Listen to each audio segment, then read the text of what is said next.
Hey everybody, I'm Derek, this is Logan, and we're the Show Guys. Come join us as we put pop culture under the microscope.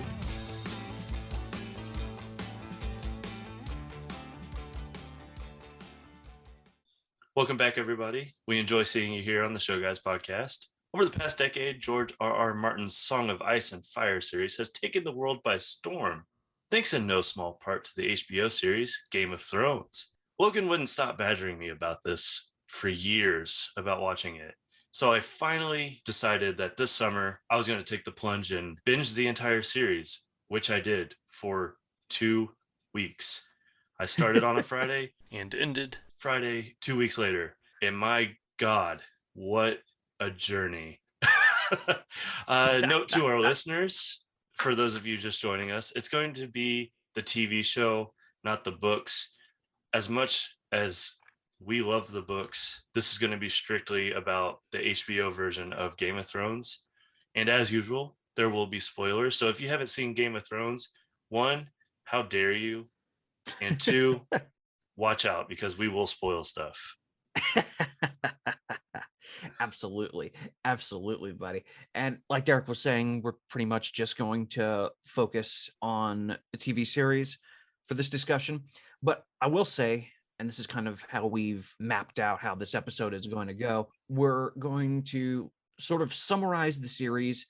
Then we're going to each discuss our own histories with the show. We're going to talk about our favorite characters from the show, our favorite moments from the show. And then to kind of wrap up, we're going to talk about sort of the place that A Song of Ice and Fire and the show itself has in the whole fantasy literature and media canon. So to kind of start out with our own experiences with the show, I have to give a big shout out to my sister. She's the one who introduced me to the series. She's not super into it. You know how you kind of fall off of a show after a while and it's just something you're just not into as much anymore. But she was the one who really got me started with the show, and I'm always going to be eternally grateful to her because of that. I started watching season 3 with her, got hooked immediately, and then I started rewatching older episodes starting with season 1. And then we started to get our parents into it and started to watch up to about the end of season 3 during one summer, I believe, something like that during that stretch.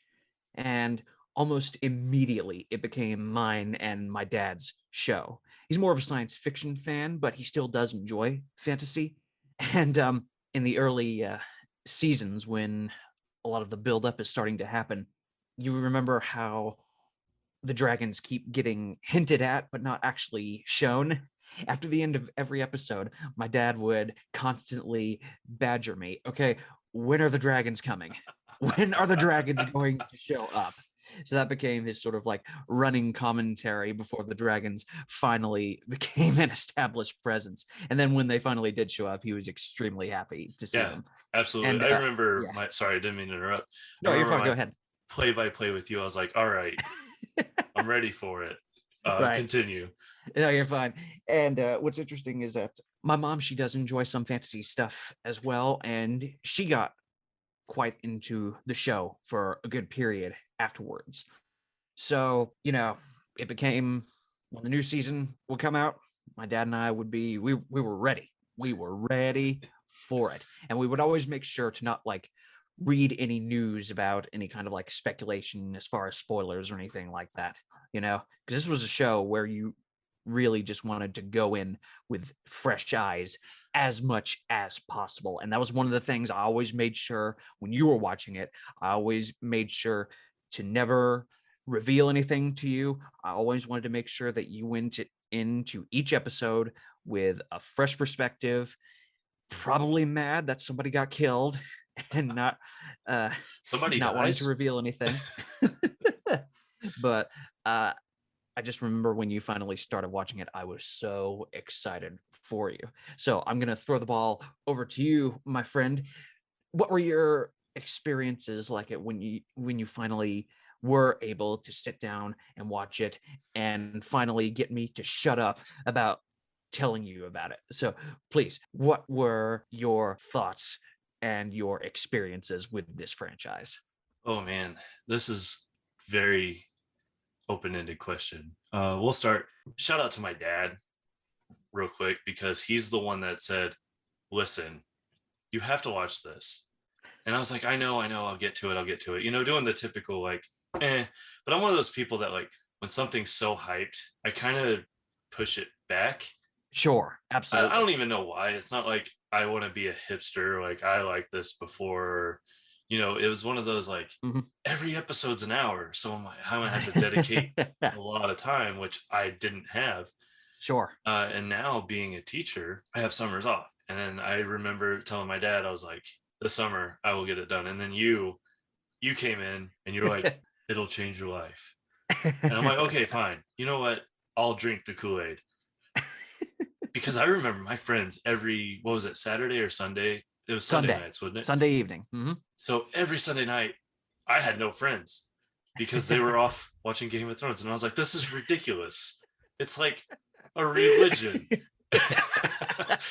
But then because I've tried watching it, like I remember watching the first episode a long time ago. I think this was the summer of 2014. Okay. I remember watching the first episode and being like, oh yeah, that's neat. It had Mm-hmm. Sean Bean in it. Loved him. Yeah. Mm-hmm. But I just never committed. Right.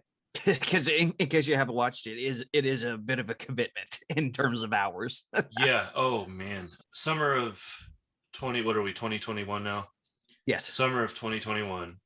It's like the end of July. I have 3 weeks until I have to report to work. My dad gave me his HBO login. And I was like, okay. I remember that Friday morning, I had it up, season 1, episode 1. I sent you a picture and you were like, mm-hmm. Finally. But first impressions, and I have notes upon notes. All right, let's do it. Writing it down. But let's hear it. First impressions alone is after the second or third episode, which if I would have been shown those a long time ago, I probably would have felt the same. But I was hooked. I was like, these characters are awesome. The story starts episode 1. Like you figure out what the problem is. You find out the big, bad, incestual conflict. And then you realize, where are they going to, you'll kind of like think to yourself, like, where are they going to go with this? And then it just takes off. Man, overall, my feeling with this is, and you heard my play-by-play, and we'll go through it as we talk about episodes and moments. Yeah. I was very, very skeptical at first on the hype. I was like, the first episode got done and I was like, that's good, but is it the best? I don't know. I wasn't willing to give it that. And I don't think I gave it that until after season 1. Right. Into season 2. And I was like, okay, I'm bought in. This is the best. This is the best TV show ever to be produced. Oh, sorry. Go ahead. No, go ahead. And we'll get there. But even season 8, which so many people were disappointed in, was still better than some of the great TV shows that are still running. And that is one thing that I'm not so critical to where I'm like I can understand there was a little bit of fan service throughout the later seasons of Game of Thrones. Kind of especially after they kind of like caught up with R.R. Martin's books and were kind of doing stuff more kind of on their own, But yeah, continue. Right. You're absolutely right. But the production value was so good. The detail to characteristics, the building of setting. I would live in Westeros if I could. Kind of. I say that, but really, I don't want to engage in a White Walker at all. But it's so immersive. And I think that was the best thing for me was I was watching this by myself. I was immersed. And I would disappear for hours. Like, it's a good thing I didn't have stuff to do, or else it would be terrible. Right. Like, and one thing I will say, kind of like going along with that, is that how occasionally they would have some of like the wide open sort of drone shots of landscapes and stuff like that. Those drone shots were spectacular. Incredible. In like every sense of the word. I think Ireland is one of the big places that they would spend a lot of the time filming at. And now because of watching the show, I have an even greater desire to visit Ireland than I had previously, you know? I Oh mean, yeah. some of the country out there is so beautiful based on some of those drone shots that you see in the series. I Yeah, mean, it's spectacular footage. Absolutely. man. And the soundtrack.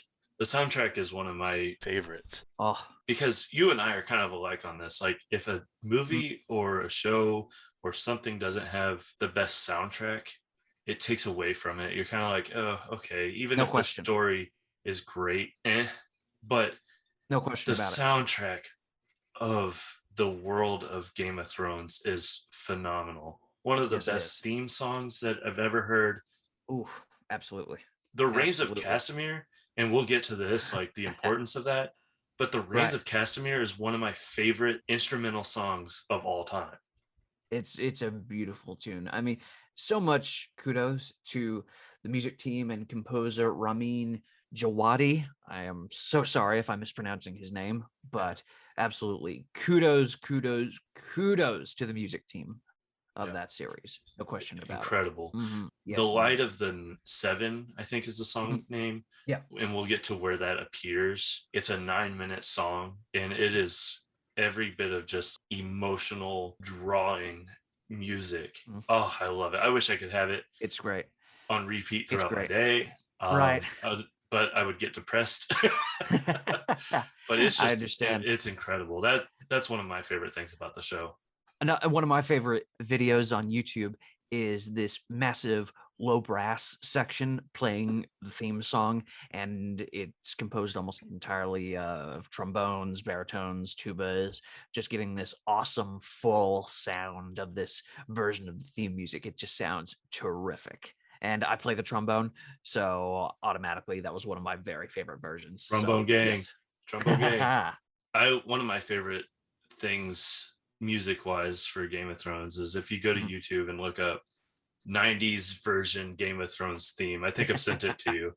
And Yeah, you it's did. like if Game of Thrones was made in the 90s, and it is fantastic. Such a cheesy Right. introduction. Yeah, and it So it just shows how creative some of the fan population can be with some of this stuff. oh, absolutely. Yes. Anyway, Absolutely. continue.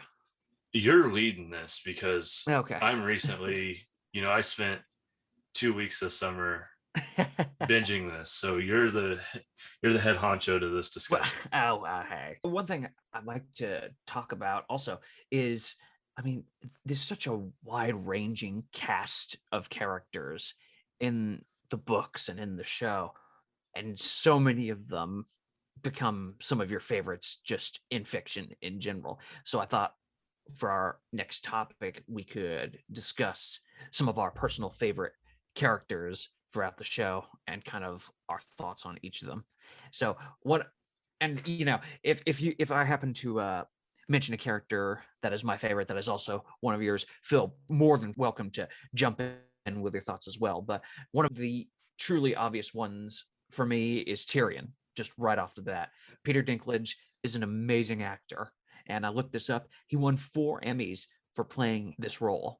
He's just such a terrific actor, not only in this, but I do want to give a shout out to this movie, kind of independent movie he made back in 2003 called The Station Agent, where he's this sort of loner misfit who's trying to fit into a new environment.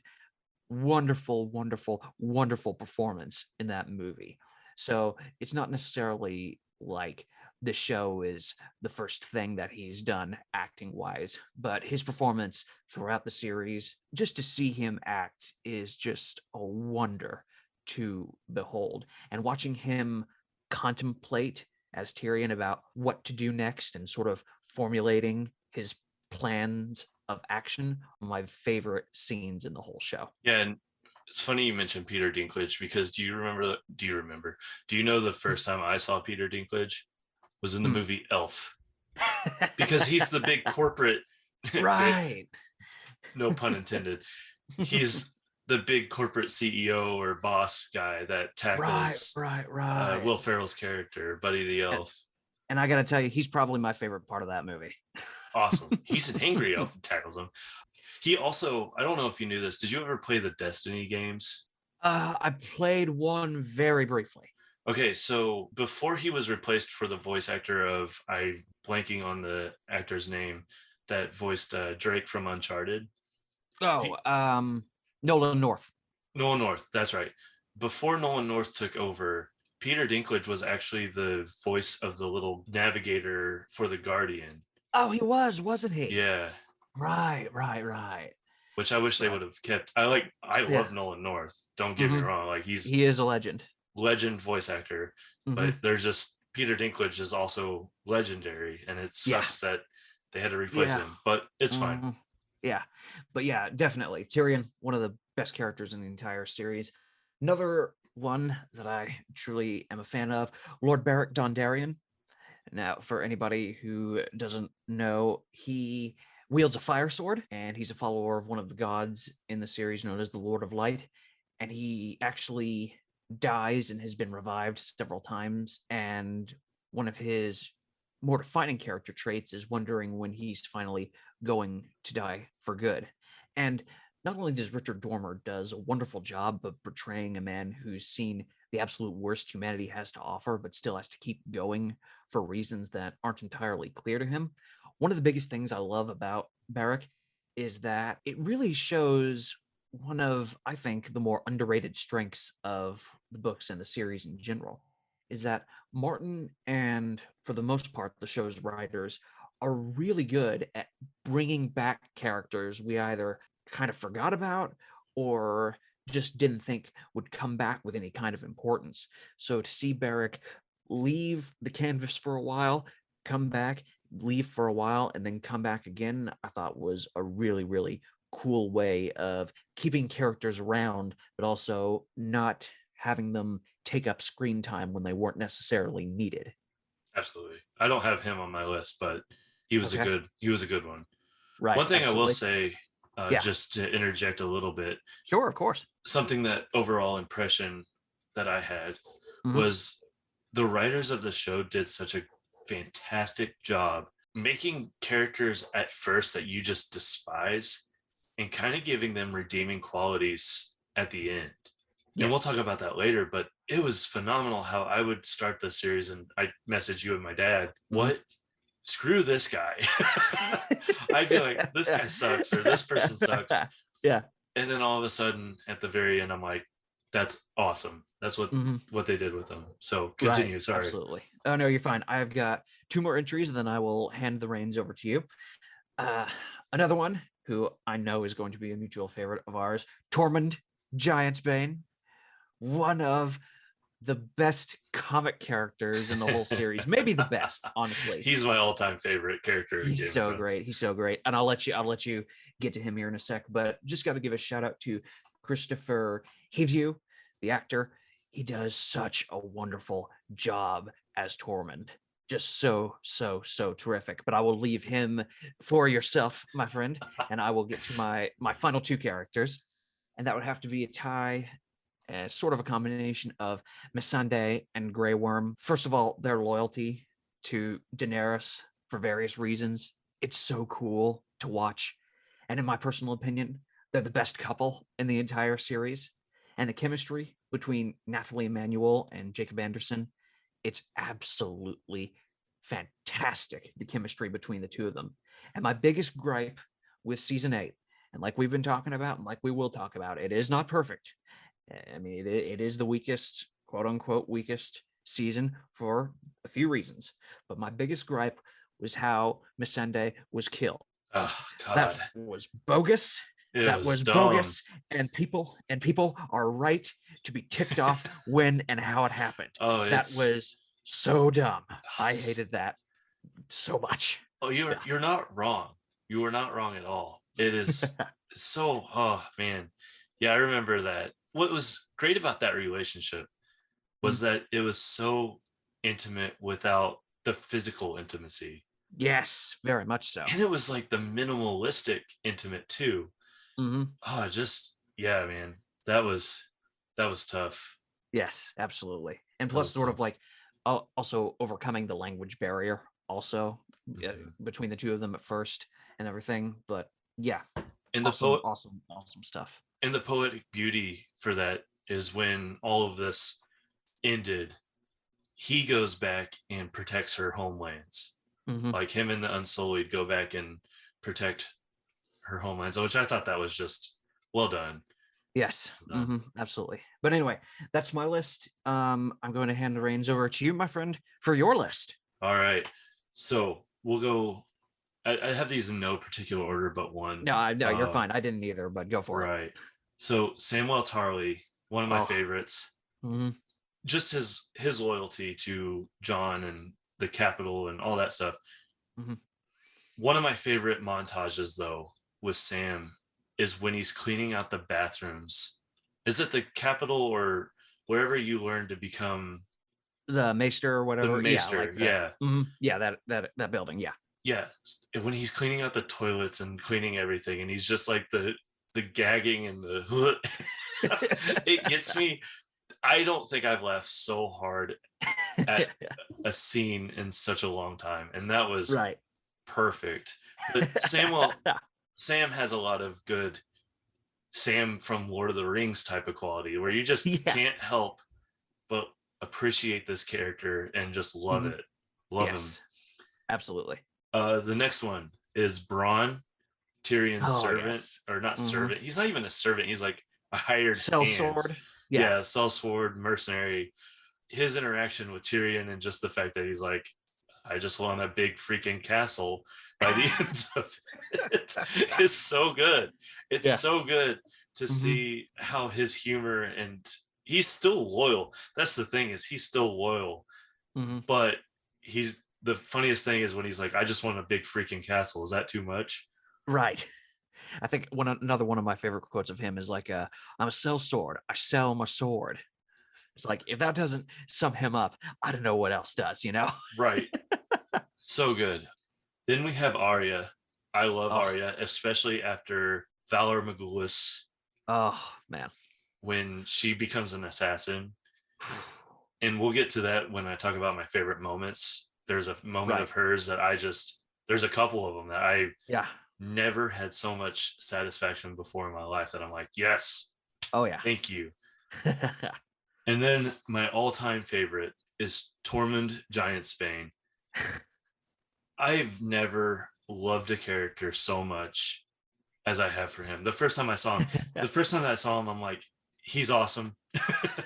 Mhm. He's just BA and he has this big red beard. He just looks intimidating. And then he's just once him and John team up is just such an amazing character like dynamic Mhm. of those two.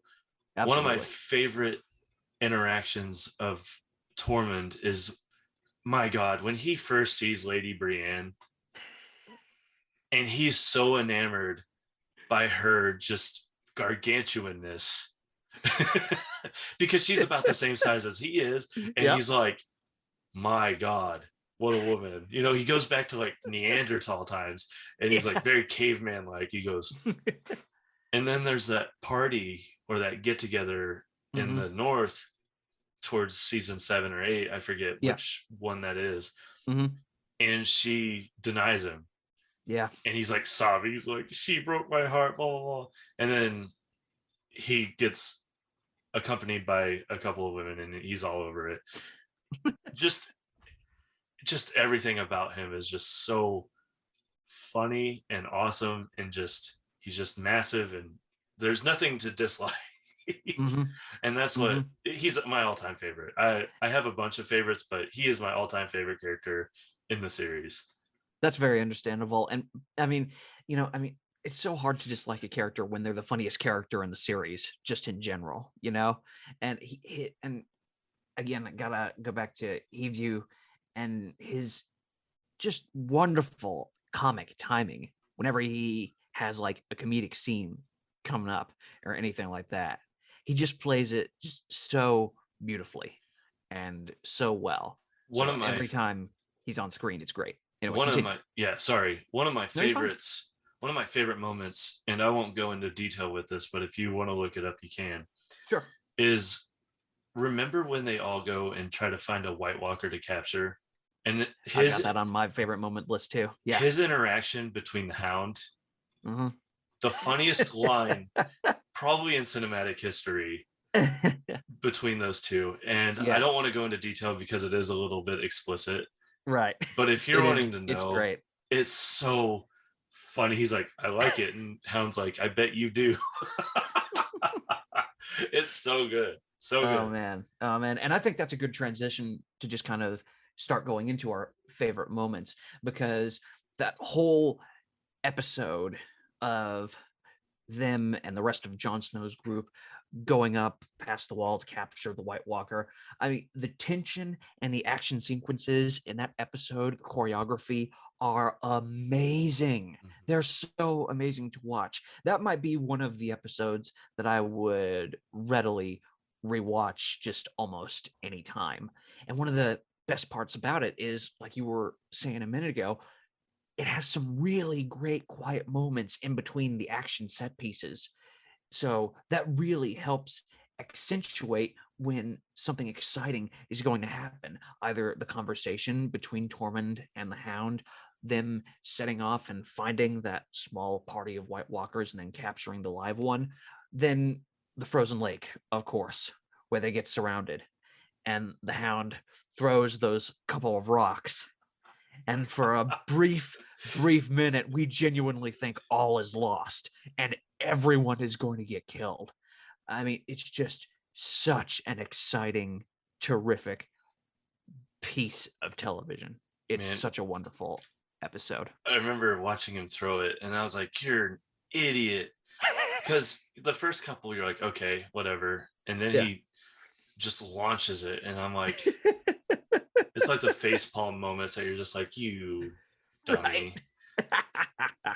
Absolutely, absolutely. And that kind of goes into my really like specific favorite moment, because both of my big favorite moments are kind of the more battle centric Mhm. kind of ones. Don't get me wrong, I love all the other ones, and I'm sure I'll love all the other ones that you mentioned. But what I thought was, what to me makes them some of my favorite moments, is how unique they are in the terms of, fantasy storytelling.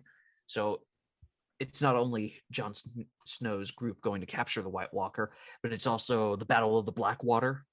Mm. And I gotta tell you, I loved the tension building up to the battle more than like the battle scenes itself. And that was something really cool that the early seasons did, is that they would discuss all of the battles going on and things like that, but not explicitly show the entire battle, obviously for kind of budgetary reasons or stuff like that. But it almost kind of plays out sort of like Reservoir Dogs in that kind of way, where you hear about the battles, you hear about the casualties, things like that, but you don't actually see it, which I think is always a really, really interesting way to kind of portray them. But I love the build up to the Battle of the Blackwater, seeing Stannis and Tyrion on each side do different things to prepare their respective sides for the battle, and each working out their different strategies and things like that. I loved those episodes so much. Just to clarify, that was the one at King's Landing when they used the wildfire, correct?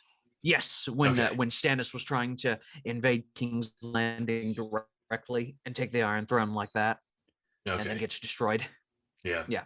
Oh, I also got to give a shout out. Literally. You also got to give a shout out to Sir Davos, the Onion Knight. Wonderful Oh, character. Wonderful, wonderful, wonderful character. he might not be a favorite of mine, but he was one of Hmm. those that never faltered in Hmm. terms of disliking. He never did something that I was like, eh, Hmm. I didn't really like that. He was Yeah. always very, here's what you get, nothing's gonna change. And Hmm. that was a good refresher for character. Absolutely. Absolutely. Big shout out to Liam Cunningham for playing that character very, very wonderfully. But I will also note my other favorite moment kind of in general is anything involving dragons.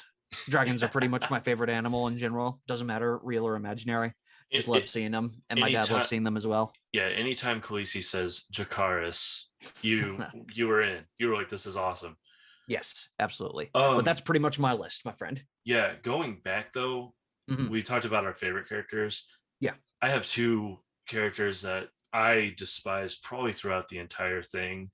Hmm. Not despised as in like I hated their evilness, but more Hmm. of I despised them as a character. It was just annoying almost. Yeah. And I'm going to get a lot of flack for this. I understand that. Sansa Stark and Mhm. Gilly, Oh yeah. those were the two most annoying characters to me. Mhm. Like I said, I'm going to get flack for this because I get it. Oh, they were in different situations. I understand that. But even so, I'm like, man, the helplessness of Sansa would drive me up a freaking wall Yeah, sometimes. yeah. I'm like, you had the opportunity to do it Mhm. and you didn't, which No, I agree. that's probably how the writers intended it. And if so, Mhm. well done. And she, Sansa does have a little bit of redemption when it comes to like being the queen of the North. Do I believe that John should have? Yes, but alas, here we are. So it goes.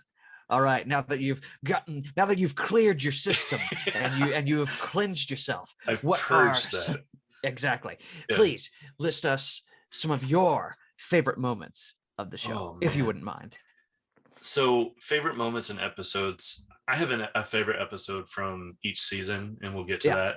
sure. Favorite moments of all time. Hmm. Man, uh, season 3, episode 8. Cersei is telling Marjorie about the rains, Oof. the House of Rain. Yeah. Before knowing what that leads up to, and we'll get to Mhm. that here in a second. Before we know what that leads up to, what a monologue.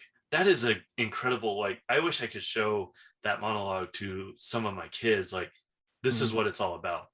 Yeah. Because that monologue that Cersei gives Marjorie Hmm. about the House of Rain, which is actually told wrongly from her, because what happens is that Tywin actually kills them mercilessly rather than them revolting. There was no revolt. That was surprising to me once I was doing some reading. Man, I don't want to get to this yet because that's on my favorite episodes list. Uh, You can tie them both in, whichever you feel like. yeah, Go the for it. red the If red you want to talk wedding, about episodes, yes. the Oh red man. wedding, Oh. one of my favorites. We'll Mm. get to that here in a second. Season 4, episode 2, Mm. when King Joffrey sips that goblet at his wedding. I am ecstatic because I am like, yes, take that. You deserve it. You're a little punk. Die. Yeah, yeah, it's a great moment, and I will say also, my parents managed to watch that episode before me. I had to do a little bit of work or something like that Sunday night. Yeah. So when they finished it, they both ran to my room to let me know, hey, watch it as soon as you can. Something amazing happens. It is one of those that you is the sweet satisfaction, Yes. and you're just everything that's led up to that moment, you're like, yes. Hmm. Season 4, episode 9, the Battle of the Night Watch versus the Wildlings. Oof. That's a Oh man. fantastic moment because all of a sudden, the Wildlings are climbing up the wall. The Night Watchers are about to get wrecked. And then all of a sudden they're like, release it. This big scythe comes out of the wall and just carves them up. And I'm just like, ugh. Just because it's a battle moment. You're like, Hmm. perfect. And the battle choreography, just kind of see it evolve throughout the show, and Incredible. almost, yeah, absolutely amazing. Anyway, continue. This is the last like moment. Hmm. This is one of the last moments. How do I want to explain this? The finale of season 1. Hmm. So I love traumatic events for the story. Hmm. When Ned Stark gets executed, that was when I knew the show was serious, because Sean Bean is a fantastic actor. He's one of the biggest names in Hollywood in this film at that time. So it's like the biggest name. You have the biggest name of an actor up there. You're going to execute him season 1? Like, that's how I knew. I was like, oh my gosh, they are not messing around. And I remember watching that season with my family and everything, and my parents were both like, "Whoa, whoa, whoa! Ned Stark doesn't die, does he?" Oh, When you're getting near the end, when he gets captured and everything, and I was like, yeah, because man, I hate that I saw Ned Stark die. I was mad. I was like, this is stupid. "Yeah, But it was also one of those like movements to where you're like, but this starts the whole war in the North. It was incredible. yeah, And then yeah." my last favorite moment Hmm. of all time in Game of Thrones Oh boy. was, and this is when Sansa has a redeeming quality. Okay. She turns and looks at Ramsay Bolton and she goes, "The dogs are hungry." And the dogs eat Ramsay's face. Oh man. At first you're like, there can't be anybody worse than Joffrey, Yeah. which Game of Thrones does this very, very, very, very well, Mm-hmm. is replacing a villain with a just as hated villain, or if not more hated. Yeah. Because by the end of season 6, I'm about to jump in and beat up Ramsay myself. But that satisfaction I got when Ramsay dies, Oh yeah. fantastic. Great moment. Great moment. We Fantastic. were cheering when that happened too. Yeah. Oh yeah. Big time. Big time. Absolutely. Now, you also mentioned you have a couple of favorite episodes. Oh, What yeah. are some of those? Here we go. So this is going to be a little bit, because I would like to hear what your thoughts on And I these will say being my favorites. and I will say it will help serve as a bit of a refresher for me also. Mhm. So yeah. Yeah. So season 1, Fire and Blood finale, Mhm. season 1, episode 10. Mhm. That was when you kind of start moving with the plot. Bran, you figure out what Bran's going to do. He's paralyzed. Jaime pushed him out the window, Mhm. which is the introduction to the entire conflict, because everybody starts finding out that Jaime pushed him. Mhm. So that's also when Ned is executed. So season 1, that's my favorite, just because that was when I bought in. I was like, yep, that's it. And I will That's say I'll add on to that it's kind of one of the things that it really is the thing that lets you know, okay, this isn't going to be your run of the mill high fantasy kind of story. And we'll talk about this a little bit more when we talk about R.R. Martin himself, but it kind of serves as sort of catalyst of some of the stuff that he ended up taking from Tolkien and some of the stuff he decided not to do as a result of reading from Tolkien as well. But we'll get to that here in a minute. Anyway, yeah. wonderful, wonderful, wonderful way to end the season and make everyone just hungry for more. Oh Anyway, yeah, and continue, my friend. you knew this is real. This isn't messing around. Mhm. Season 2 to me was kind of the slower season Yeah. Mhm. of the series. It wasn't bad. There was a lot of exposition and Mhm. backstory to it. You could tell it was kind of like the sort of build up Mm-hmm. season kind of thing, like season 1 started out as a slow burn, and then season 2 kind of accentuated it a bit, if that makes sense to the listeners. Yeah, you and I will probably agree on this. Favorite episode in that is Blackwater, the Battle of Blackwater Yes. episode. Oh I think that's episode 9. yeah. And just the build up to that, and then all of the plot twists, like Tyrion about to die because you find out later his dad ordered it. All that stuff you kind of realize during this episode, and you're like, oh my gosh. And then it's the build up to, is Stannis going to actually take King's Landing? Yeah. And obviously he doesn't, because that would end the story there. Exactly. But that one was a great episode because it was a battle episode. That was the first almost battle episode that we get. Right. And I think that's what it did well, was, hey, here's a battle, and then take it as you will. Absolutely. Absolutely. Yes, indeed. Move on to season 3. I love that some of these are later episodes in the season, but that's just how life works. Right.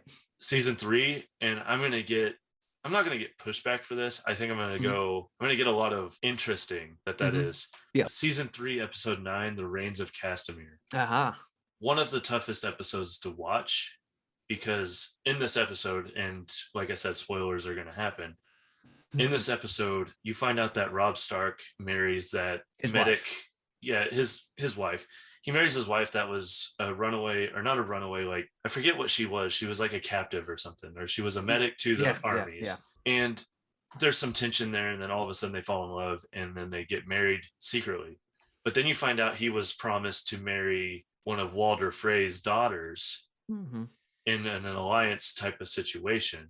So then the time goes on, and then you find out that his wife is pregnant, and she's carrying a son. Anyway, Robb offers his cousin something like that. Yeah, his cousin to marry one of Walder Frey's daughters as a sort Mhm. of apology. And then as they're at this wedding, Rob's wife is talking to him, and she's like, the way that I'm carrying is a boy, and I think we should name him Ned. That's beautiful. This is this is one of my favorite parts of this show, and I probably should have. I wanted to say this earlier, but I had to bring it in here. One of my favorite parts of this show because it is so heart wrenching because of how it's written and how it's portrayed and acted out is done so beautifully. It is a beautiful episode. But Caitlin Stark, who finally reunites with her son on her way to save their daughters, the band at the wedding starts playing the Reigns of Castamere, which was the song that Cersei was telling Marjorie that's the song that kind of a signal of danger. And I remember seeing Catelyn Stark turn, and you see the way that she turns toward the camera and she recognizes it. And I remember seeing it because I've heard Red Wedding before, Mhm. before because it's been out for Mhm. 10 years now. Yeah. I remember hearing it before and being like, oh, it can't be that bad. And then I never knew when it would happen. And then I heard the band start playing Reigns of Castamere because I watch it with the subtitles just because it's one of those Mhm. shows that I want to pay attention to. Sure. And of course, reading helps me kind Yeah. of gauge. And it said Reigns of Sure. Castamere start playing. And I was like, no, like my jaw dropped and I like covered my mouth and I was like, no way. And then all of a sudden, the wife is starting to get stabbed behind, like somebody comes up behind her, starts stabbing her in the gut. It's very gruesome. Like you Very know, gruesome. Very Rob gruesome. Stark gets shot with arrows Mhm. and he's crawling towards his wife who is like basically bleeding out in white for like dying at this part. Sorry to be so graphic to our listeners, but It's and tough. It's a tough watch. It's a and tough watch. yeah, and then Catelyn holds one of Walter's. Was it her daughter or his wife? I think it was his Yeah, wife. some member of the family. I think it was his wife. Walter Yeah. Frey's wife holding her like a knife to her throat and Mhm. was like, "Please just let him live." Mhm. Of course, Walter Frey doesn't. Catelyn, without a F to give, slits the wife's throat and then is stabbed herself. Or I think her throat is cut. I forget. I think her throat is cut too. Yeah, yeah. Mhm. And I just remember, the wolf dies. Mhm. They're parading around. Arya is about to be reunited with her mom from traveling with the Hound, Mhm. and they realize what's going on, like the rebellion and stuff. And then it just cuts. Credits are silent, Mhm. and I'm just sitting there, and I don't think I spoke for an hour. I paused it. I even told you I was like, Mhm. I need a break. Yeah. I could not believe what I had just watched. Yeah. And it goes to show the seriousness of how they took the writing. Mhm. It was so beautiful, so beautiful. It goes up on Mhm. my one of my favorite episodes in a TV drama, TV series, just because of how gruesome it was. It's not like I watched the gore and I was like, yeah, Mhm. gore. It was the fact that I was able to hate said person, or Mhm. I was able to like look at someone and be just in distress, just like, my God, I can't believe that happened. Yep.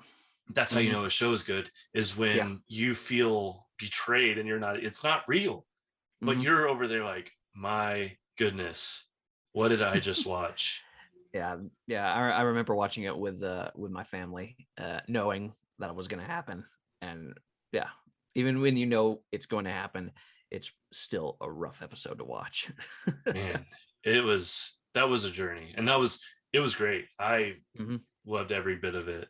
Moving on from that, I thought that is got to be the most Mhm. intense best episode for me. And then season 4 episode 2, The Lion and the Rose, King Mhm. Joffrey dies. That's pretty good. Yep. You go from the highest of highs to the lowest of lows, and vice versa. Yep. And back up. And also season 4 episode 9, The Watchers on the Mhm. Wall. We talked about the Oh battle. yeah. Mhm. Such a great episode just for what it did. Oh yeah. I don't want to go too much in depth with these just because No, that you're fine. the Red Wedding was the one that I wanted to talk about the most. Yeah, of course. Absolutely. Season 6, episode 9 and 10. I had to put them together. Yeah. They're kind of a set. They're a pair. You can't watch one, watch the other separately. You have to kind of. Mhm. It's one long episode, I think. Yeah. It's the Battle of the Bastards and the Winds of Winter. Yes. There's so much in this episode, like these two episodes to unpack. Mm-hmm. But I will say, these being my favorite, there is a little Mm-hmm. bit of fan service, and I'll get to that. Yeah. So I was always told, like, wait for this, wait for this. Mm-hmm. And the anticipation, I was like, no way am I going to be, no way is it going to pay off. Like, I thought I was going to be disappointed. Yeah. And the Battle of Bastards happens, and it starts. I'm going to skip all the backstory to it because Yeah. there's a lot. Yeah. Ramsay at this point has one of the Stark brothers, Rickon, Mm-hmm. Yeah. and he lets him run to Jon Snow. But Ramsay's also demented as he is firing an arrow at Rickon as he's running. The first two kind of miss. They land next to him, and he's like, okay. And then Ramsay plants one right into Rickon's heart. Mm-hmm. As soon as Rickon gets to Jon Snow. And that's the start of the Battle of the Bastards. This is, in my opinion, one of the best battle scenes ever, just because of what you feel during it. I would say it rivals that of Lord of the Rings. Mm-hmm. Helm's Deep, especially. Yeah. That's what that reminded me of. The production value of the Battle of the Bastards is fantastic. Then you get that. I was on the edge of my seat. I was watching this. I started feeling my chest like pressure because Jon Snow starts getting trapped. Mm-hmm. This is also where the fan service comes in because one, Mm-hmm. he should have died. Yeah. Kind of one of those, like, he probably should have died during that episode. Yeah. But I started feeling like that. Oh my gosh, somebody's on top of me. And I've started feeling claustrophobic. Mm-hmm. What a way to experience a battle is when you feel that you're a part of it. Mm-hmm. And I talked about this before in this episode, and I'm sorry I keep repeating it. That's fine. The emotional immersion of the show was incredible. Mm-hmm. So the Battle of the Bastards gets over, an army comes in, helps Jon Snow out, Mm-hmm. and then all of a sudden Ramsay gets eaten by the dogs. Sansa Mm-hmm. has her redeeming qualities. That moves into episode 10, where it starts off as everybody's in the church going through their trials of sinning because you have the High Sparrow, which, talk about a weird arc. Mm-hmm. The High Sparrow stuff was so weird. Mm-hmm. Good, but It kind was, of made me angry because you're separating. There's a lot of political stuff going on there. The religion and politics. Yeah. You know, priests with hammers, basically. Mm-hmm.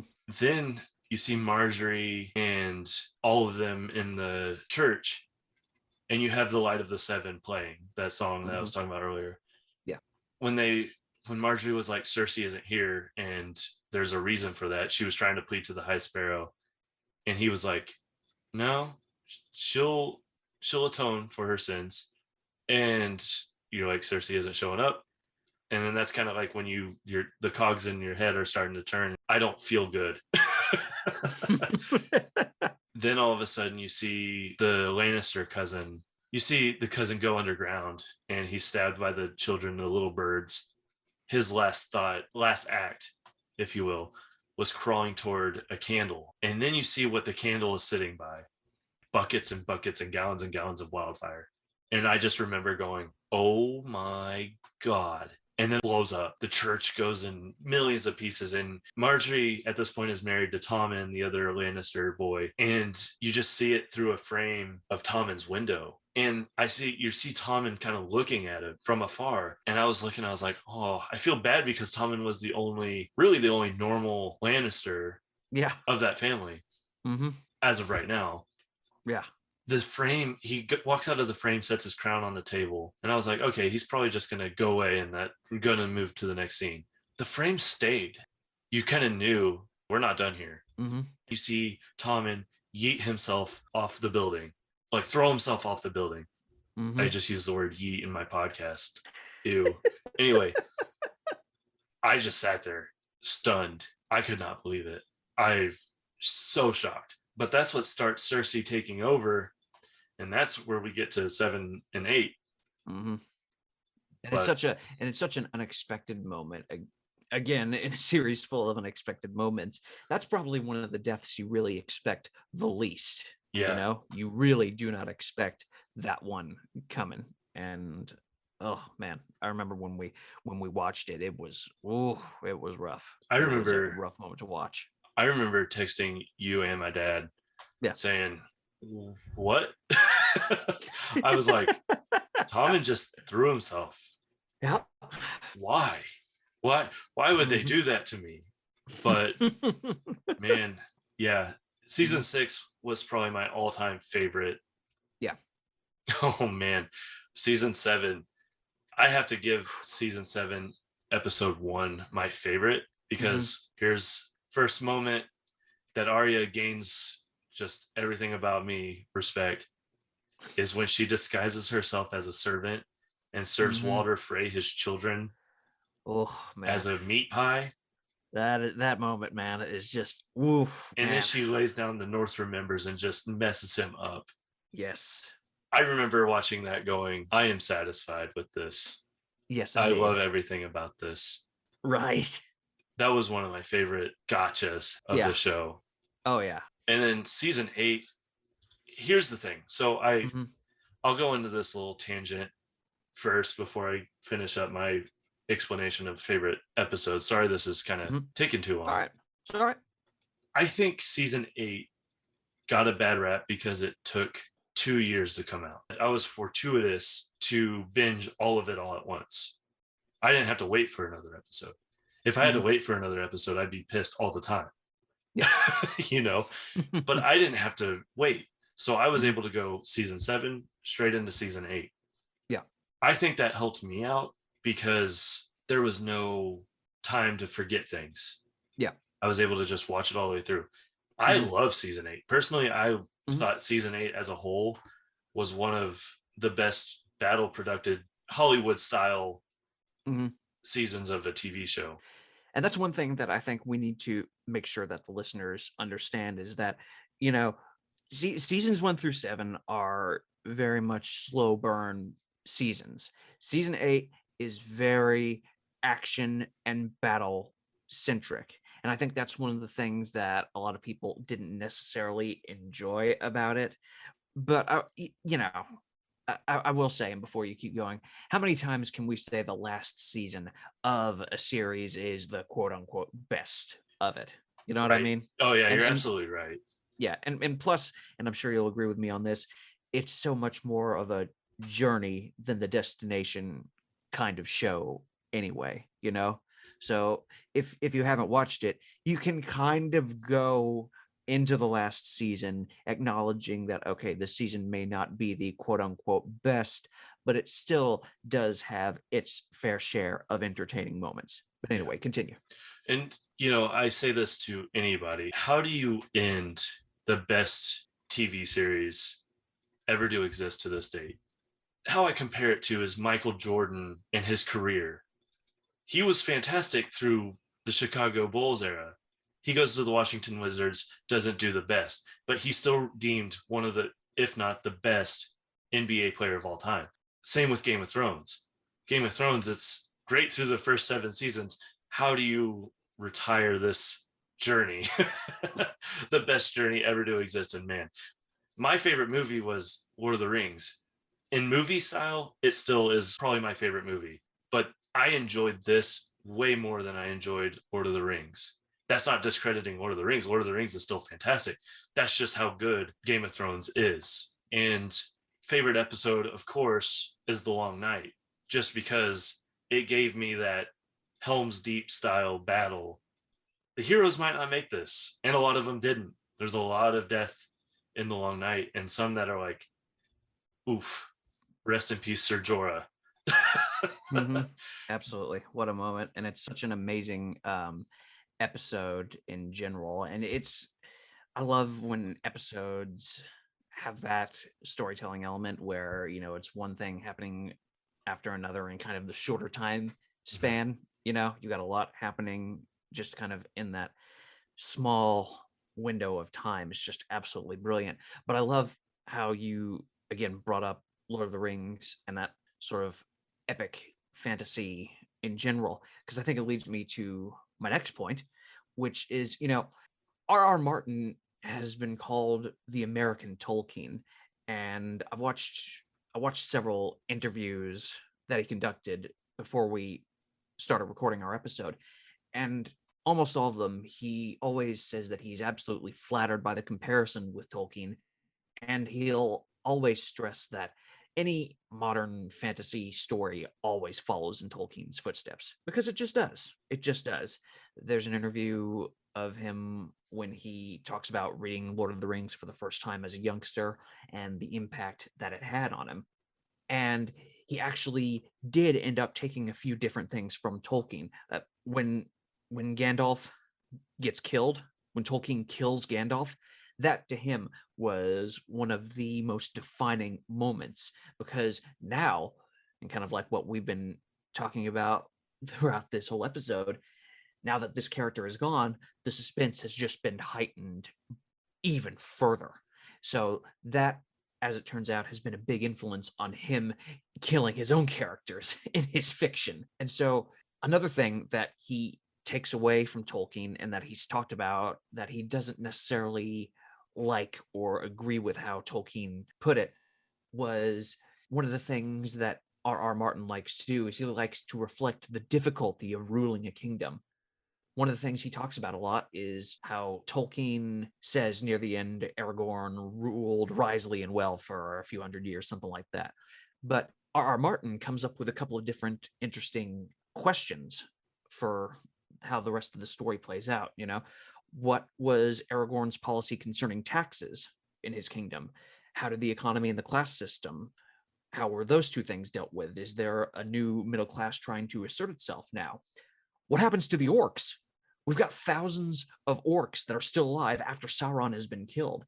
Does Aragorn commit some kind of genocide against them, or does he try to re-educate them somehow? So it's sort of these kind of different questions and how different rulers try to answer them is what something that R.R. Martin tries to utilize when he's writing his fiction, and how different rulers will institute different policies from one another. So this is one thing that he's kind of always consistently mentioned as being something he tries to incorporate when he's writing his fiction. One of the things, it's funny because I'm going to interject some humor here.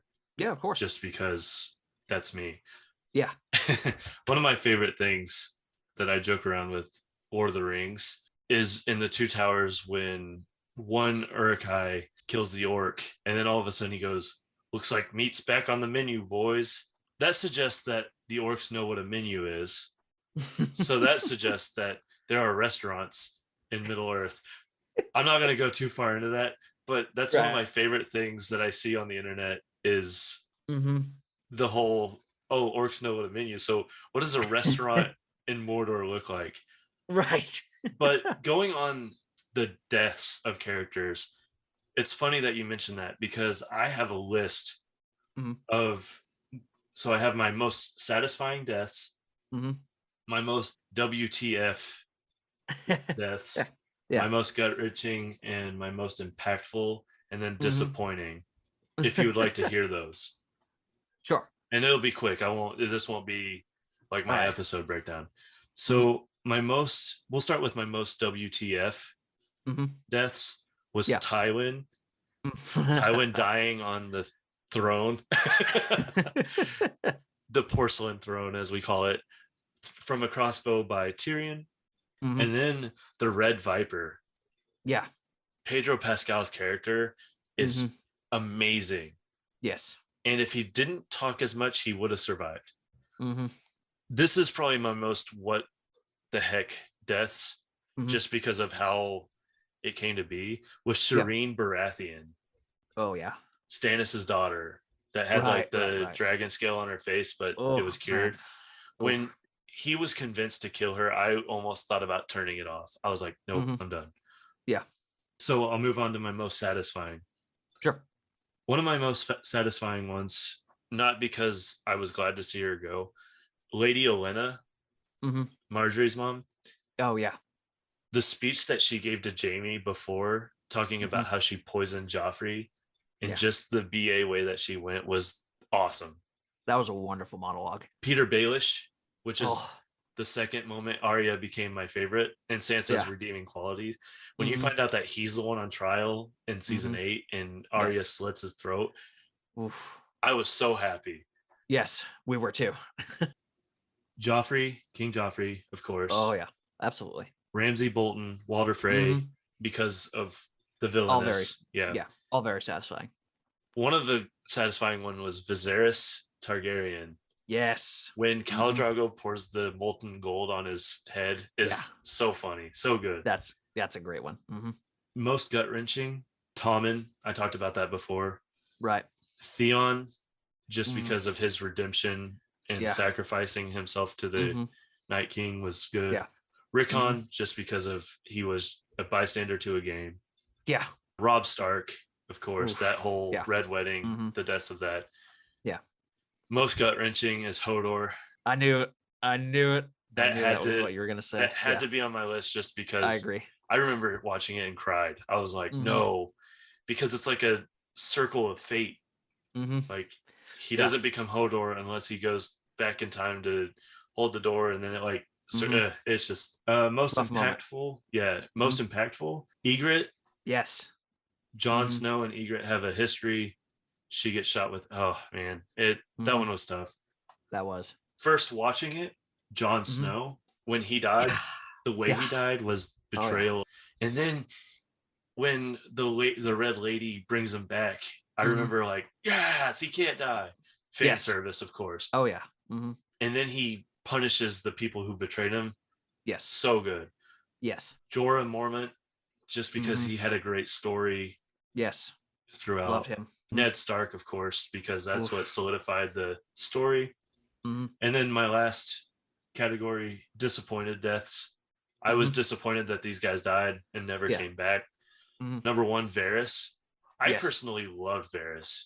So did I. And his development through the series was so good. Yes. And then Jason Momoa did such a fantastic job putting his name out there for this. Khal Drogo.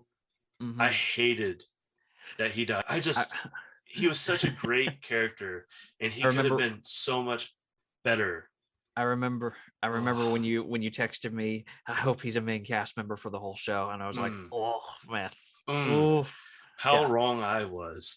I actually read an interview with him where anytime he'll go into auditions now or stuff like that, people automatically assume that he can't speak English, even though he's from Iowa.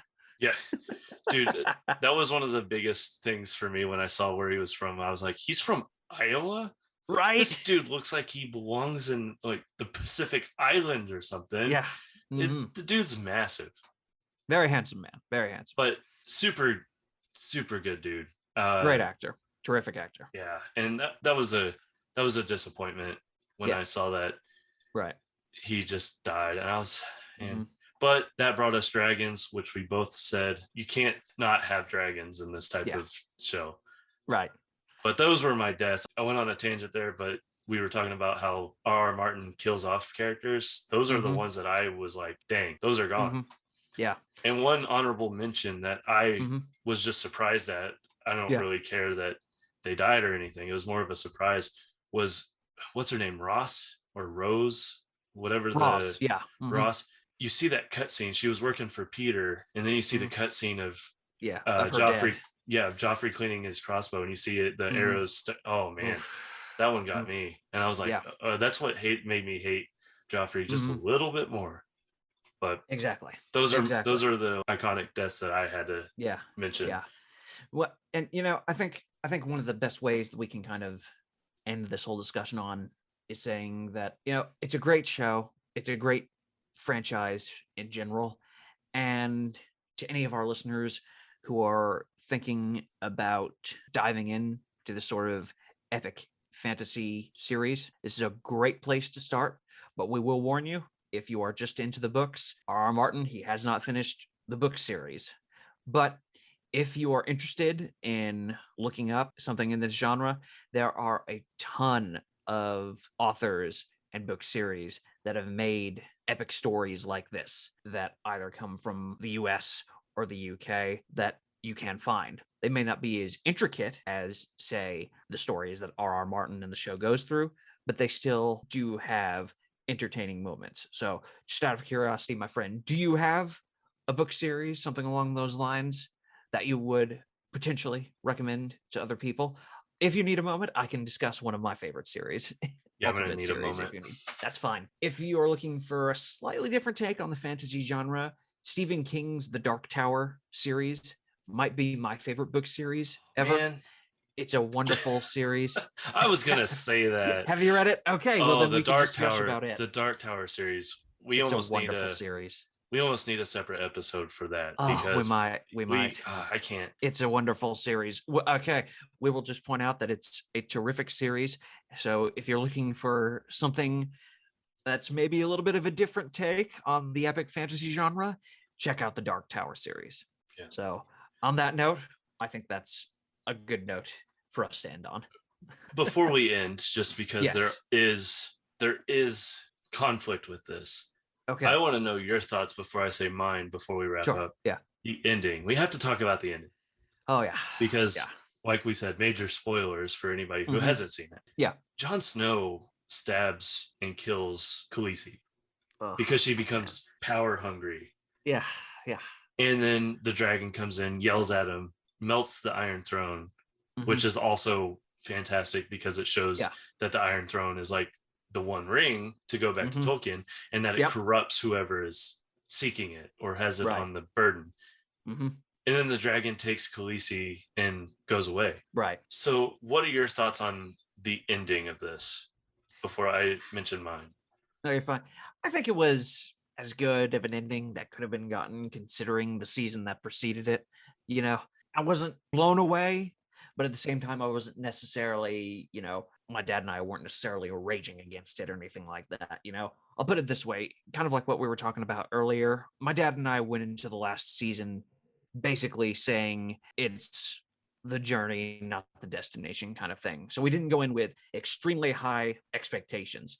So to say we weren't blown away or necessarily disappointed in either respect, satisfied, but not super satisfied, but not entirely disappointed either. So anyway, your final thoughts. So this is going to be one of those that I know I loved it. I kind of saw it coming. And that's one thing I talked about before.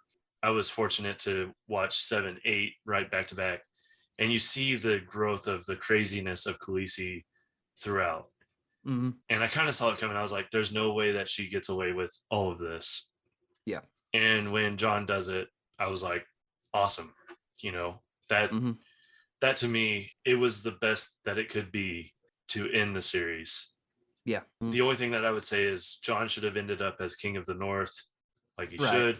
But it's kind of a full circle thing of being a Night Watcher. So good. I loved it. I love season 8. So get at me. Yeah. Game of Thrones, great show. Song of Ice and Fire. Thank you, George R.R. Martin, for your terrific contributions to fantasy literature and the continued geekdom of the world. And honestly, I would love to hear our listeners' opinions. If you agree with what we said, awesome. If not, let's hear it. I want to hear what you guys have to say about Game of Thrones because everybody has different opinions about it. And I would love to hear those. Please let us know what you think. So Game of Thrones, if you haven't done it, do yourself a service and watch it. As a warning, it is a bit explicit in its nudity and gore. But if you can get past that, it's an amazing series. Probably the best show to come out on TV in a while. Ever. Yeah. Until the next big thing.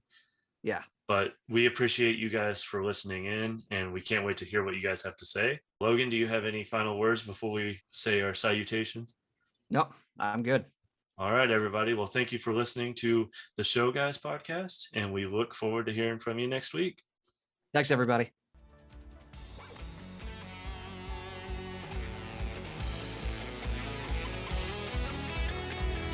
Thank you for listening to the Show Guys podcast. You can find us on Spotify and where other podcasts are available.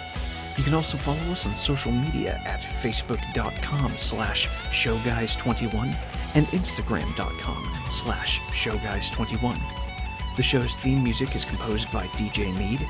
You can find his latest album, Mad World Reimagined, on Spotify and iTunes. Follow him on Facebook at DJ Mead Music 777. Thank you again for listening. Have a terrific day.